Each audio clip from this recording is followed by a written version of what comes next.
Jackpot.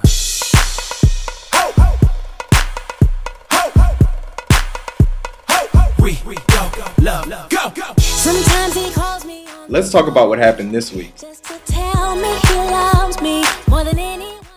Alright, so this week Apple released the new iPhone 3GS. Now, the thing about this release is that it came right after the release of Palm Pre, which is on the Sprint network. iPhone is on AT&T's network. Now, Sprint is pumping up the Palm Pre because really it's all they have. I mean, they're pretty much out of the market. They're really on a network that's losing customers. So the Palm Pre is supposed to be their saving grace, and they named it the iPhone killer. Why? Why do people keep competing with the iPhone? It's not gonna work. Who did it? G1. Who's G1 network? T-Mobile. I mean, who else did it? The Sprint Instinct. That was a joke. That was a horrible phone. Horrible phone. And I remember when the Sidekick, the new Sidekick, came out. Everybody was like, "Oh my God, it's gonna be better than the iPhone." No. If you got a Sidekick, if you over the age of 18 and you got a Sidekick, slap yourself right now, because that's a shame. You ought to be ashamed of yourself for carrying around that little trinket. I digress. So, pretty much the the Palm Pre and the iPhone are going at it.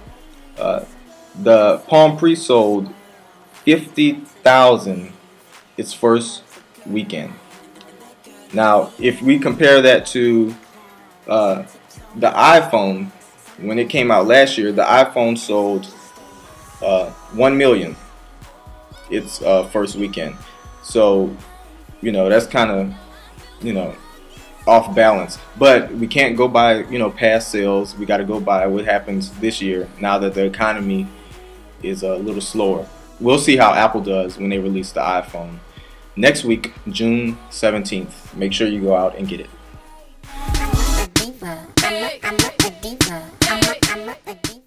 Alright, so let's get into these two divas, LaToya Luckett and Matthew Knowles.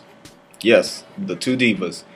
They're rumored to be going at it over the BET Awards. The rumor is that Matthew is threatening to take Beyonce off the performance list if LaToya Luckett performs. Now, obviously, LaToya Luckett is not performing now, so people are saying that, the whole deal went through and Matthew got his way.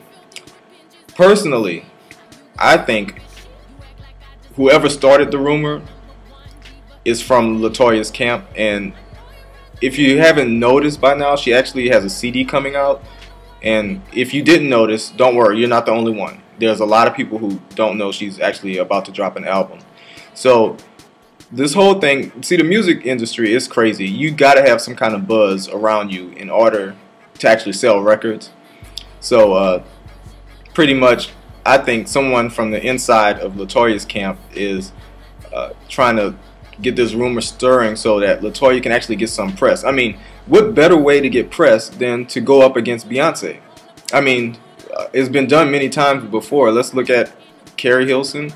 I mean, nobody was really paying her too much attention until she did that Sierra Beyonce diss thing. I mean, it's all about trying to sell records. More than likely, none of this happened. More than likely, Matthew didn't care about this. Of course, Beyonce didn't know about this. But I really don't think any of this happened. I think LaToya, not LaToya, but somebody in LaToya's camp. I don't even think LaToya has anything to do with this. Someone in her camp is obviously trying to get her some record sales. And it's sad. It's actually quite amusing because she's still not going to sell anything. But hey, they get points for trying.